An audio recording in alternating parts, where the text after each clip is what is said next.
Deep state করে পাগল হয়ে উঠেছেন কিছু লোক, যেন এটা নতুন কোনো চর্মরোগ, কোভিডের মতোই নতুন কোনো অসুখ, যেন এটা বাংলাদেশে আগে কখনোই ছিল না, এখন নতুন করে এসেছে। কিন্তু ব্যাপারটা সেরকম না। ডিপ স্টেট আগেও ছিল এবং ধরে নিতে পারি এখনো আছে। তাহলে প্রশ্ন, এই ডিপ স্টেট আসলে কি, আর বাংলাদেশের পটভূমিতে এই ডিপ স্টেট কারা? এ নিয়েই দূরের জানালার আজকের আয়োজন। আপনাদের সবাইকে সাদর সম্ভাষণ জানাচ্ছি আমি মাসুদ হাসান খান।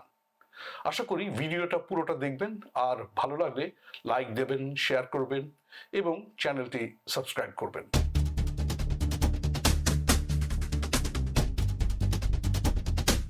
অন্তর্বর্তী সরকার তখন রাষ্ট্র ক্ষমতায়।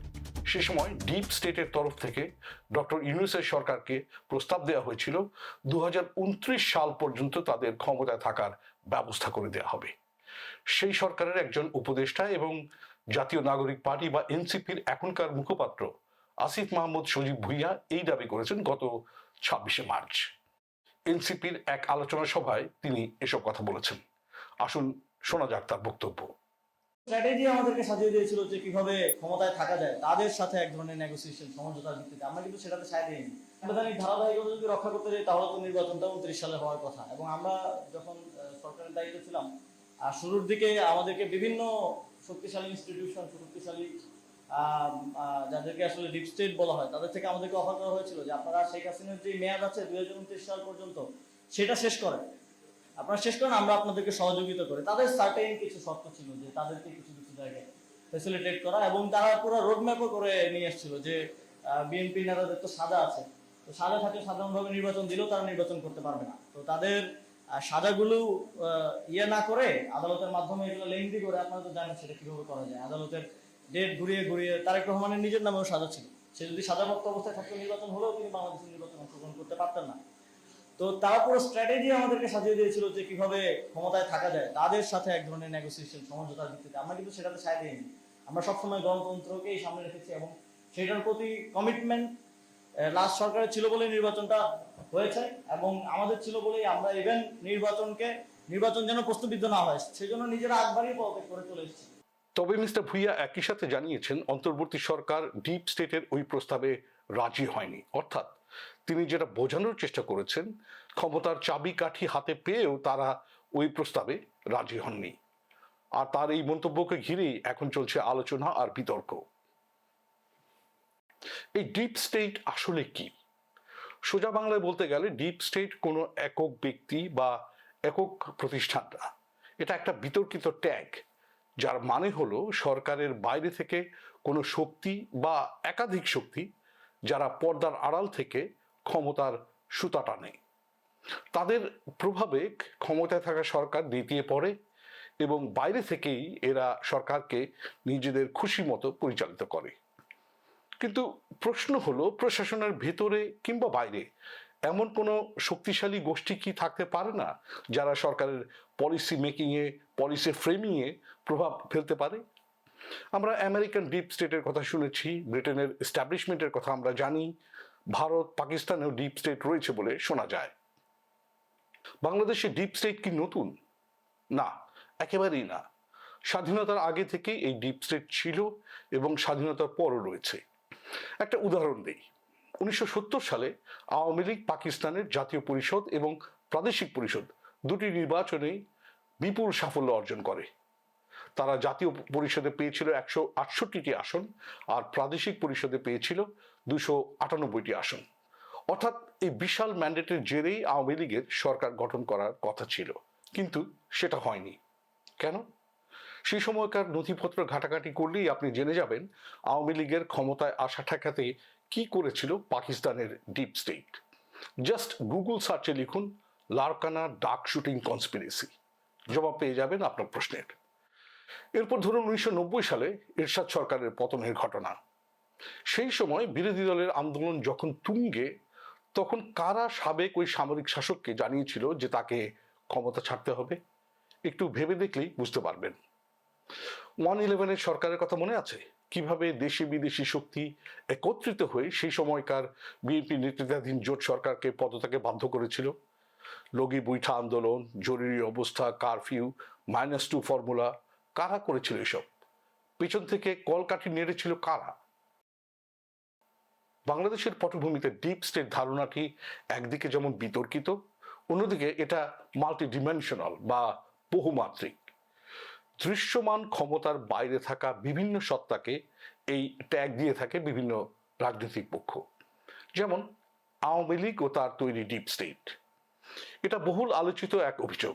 বলা হয়ে থাকে আওয়ামী লীগ তার 15 বছরের শাসনের সময় ক্ষমতা পাকাপোক্ত করতে একদিকে বিরোধী নেতাকর্মীদের উপর নির্যাতন চালিয়েছিল, অন্যদিকে রাষ্ট্রের প্রতিষ্ঠানগুলোকে নিজেদের আয়ত্তে নিয়ে এসে তারা ক্ষমতাকে এক জায়গায় কেন্দ্রীভূত করেছিল। বিএনপি, জামায়াত সহ অন্যান্য বিরোধী দলগুলো দীর্ঘদিন ধরেই অভিযোগ করে আসছিল যে আওয়ামী লীগ প্রশাসন, সামরিক বাহিনী, পুলিশ, র্যাবের মতো আইন শৃঙ্খলা রক্ষাকারী বাহিনী এবং বিচার বিভাগ সহ রাষ্ট্রীয় অ্যাপারেটাস ব্যবহার করে একটি ডিপ স্টেট গড়ে তুলেছিল। সেই সময় মনে করা হতো হাসিনা সরকার সামরিক, বেসামরিক প্রশাসনের একেবারে মাথায় অন্তত 5টি স্তরে নিজেদের লোক এনে বসিয়েছিল এবং এদের দিয়ে তারা কাজ চালাতো। আপনি একজনকে সরিয়ে দিলে পরের জন এসে কাজ চালিয়ে যেত। 2024 অগাস্টে শেখ হাসিনার দেশ ত্যাগের সাথে সাথে কিন্তু আওয়ামী লীগের ওই ডিপ স্টেটের পতন ঘটেনি। আওয়ামী লীগ সরকারের পতনের পর ডিপ স্টেট শব্দটার প্রয়োগ খানিকটা বদলে যায়। তখন ডিপ স্টেট বলতে আওয়ামী লীগের নেটওয়ার্কের টিকে থাকা অংশটির প্রভাবকেই বোঝানো হয়। অনেকেই আশঙ্কা করেন এই বলে যে ভারতে আশ্রয় নেওয়া সাবেক শাসক গোষ্ঠীর সদস্যরা বাংলাদেশের গণতান্ত্রিক প্রক্রিয়াকে বাধাগ্রস্ত করার চেষ্টা করছেন। অনেকের সন্দেহ এই নেটওয়ার্কগুলো প্রফেসর ইউনূসের ইন্টারিম সরকারের অধীনেও সক্রিয় ছিল এবং এখনো তা বহাল রয়েছে। আপনাদের হয়তো মনে আছে ডক্টর ইউনূসের আমলে আরও একটা কথা বারবার করে বলা হচ্ছিল। কেউ কেউ সেই সময় সন্দেহ করেন যে সামরিক বাহিনী এবং নিরাপত্তা সংস্থাগুলোর পূর্ণ সহযোগিতা পেতে অধ্যাপক ইউনূস হিমশিম খাচ্ছিলেন। ক্ষমতার পালাবদলের জেরে একদিকে প্রাতিষ্ঠানিক জড়তা, অন্যদিকে ডিভাইডেড লয়্যালটি বা বিভক্ত আনুগত্য কিংবা প্রতিশোধের ভয়, সেটা যে কারণেই হোক সামরিক বাহিনী এবং সিকিউরিটি এজেন্সিগুলোকে সে সময় দায়িত্ব পালনে বেশ অনিচ্ছুক মনে হচ্ছিল কিংবা তাদের দ্বিধান্বিত মনে হচ্ছিল। এই বিষয়টা এই সন্দেহকে আরো জোরালো করেছিল যে আওয়ামী লীগ ডিপ স্টেটের এলিমেন্টরা এখনো সক্রিয় এবং এখনো তারা গোপনে বাইরের শক্তিগুলোকে তথ্য সরবরাহ করছে। সেনাবাহিনীর বেশ কয়েকজন জেনারেল এখন ভারতে রয়েছেন। সিকিউরিটি এজেন্সিগুলোর অনেকেই এখনো লাপাত্তা। বাংলাদেশের ঘটনাবলীর উপর যারা বাইরে থেকে নজর রাখেন এমন পশ্চিমা, বিশেষভাবে ভারতীয় পর্যবেক্ষকদের মতামত হলো জামায়াতে ইসলামীকে শুধু একটা রাজনৈতিক দল হিসেবে নয়, বরং একটি আদর্শগত ডিপ স্টেট হিসেবে দেখা যেতে পারে। কারণ কি? কারণ হলো এর কর্মীরা ভেতর থেকে রাষ্ট্রীয় প্রতিষ্ঠানগুলোকে বদলে দেওয়ার কাজের চেষ্টা চালিয়ে যাচ্ছে, একটা কালচারাল ইঞ্জিনিয়ারিং চালাচ্ছে। পাবলিক এবং প্রাইভেট ইউনিভার্সিটিগুলিতে এই তথাকথিত সাংস্কৃতিক প্রকৌশলীরা সক্রিয় এবং আপনারা দেখতেই পেলেন তারা অবিশ্বাস্য রকমের সফলও হয়েছেন। প্রমাণ ছাত্র সংসদ নির্বাচনে তাদের জয় জয়কার। কিন্তু এই কালচারাল ইঞ্জিনিয়ারিং এর লক্ষ্যটা কি? এর কয়েকটা লক্ষ্য রয়েছে।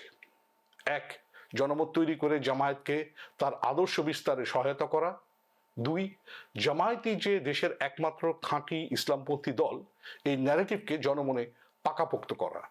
এবং 3, যেটা সবচেয়ে গুরুত্বপূর্ণ, ভবিষ্যতে যে কোনো নির্বাচনে জামায়াতের ভাগ্যে যাই ঘটুক না কেন তারা যাতে একটি শ্যাডো স্টেট সিস্টেম বজায় রাখতে পারে সেই ব্যবস্থা করা।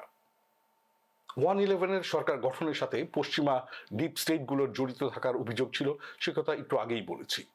আওয়ামী লীগ যখন ক্ষমতায় তখন শেখ হাসিনা ও তার সমর্থকরাও বারবার করে বাইরের শক্তির দিকেই কিন্তু আঙুল তুলেছিলেন। পরে তো শেখ হাসিনা নিজেই বলেছেন যে সেন্ট মার্টিন দ্বীপের নিয়ন্ত্রণ ছেড়ে দিতে রাজি হননি বলেই শাস্তি হিসেবে আমেরিকা তার সরকারের পতন ঘটিয়েছে। শুধু কি আমেরিকা? যুক্তরাষ্ট্রের বাইরে ভারত, ইউরোপীয় ইউনিয়ন, চীন, কিছু আন্তর্জাতিক আর্থিক প্রতিষ্ঠান যেমন বিশ্ব ব্যাংক, IMF, জাইকা, এমনকি জাতিসংঘের বিরুদ্ধেও ডিপ স্টেট হিসেবে কাজ করার অভিযোগ উঠেছে। কিন্তু 2025 সালের ফেব্রুয়ারিতে ভারতের প্রধানমন্ত্রী নরেন্দ্র মোদীর সাথে এক যৌথ সম্মেলন করেছিলেন প্রেসিডেন্ট ট্রাম্প। সেই সময় তাকে ডিপ স্টেট নিয়ে প্রশ্ন করা হলে তিনি সরাসরি অস্বীকার করে বলেছিলেন যে আমেরিকান ডিপ স্টেট বাংলাদেশের রাজনৈতিক সংকটে কোনো ভূমিকা রাখেনি।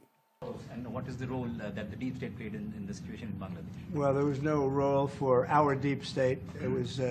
This is something that the Prime Minister has been working on for a long time and has been worked on for hundreds of years, frankly. I've been reading about it. But I will leave Bangladesh to the Prime Minister. আমার মাথায় এখনো ঠিক ঢোকে না যে এই ইস্যুতে mister Trump কেন তার জবাবটা এভাবে দিয়েছিলেন।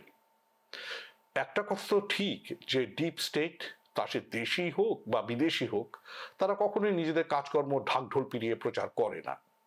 তারা লুকিয়ে থাকে ছায়ার মধ্যে, আর ছায়ার মধ্য দিয়েই তারা কাজ করে যায়। আজ তাহলে এ পর্যন্তই। দূরের জানালার এই আয়োজন সম্পর্কে আপনার কোনো মতামত থাকলে আপনি কমেন্ট বক্সে তা জানাতে পারেন। ভালো লাগলে শেয়ার করতে পারেন এবং চ্যানেলটি সাবস্ক্রাইব করতে পারেন। আপনার সাপোর্ট আমাকে আরো নতুন নতুন কন্টেন্ট তৈরিতে উদ্বুদ্ধ করবে।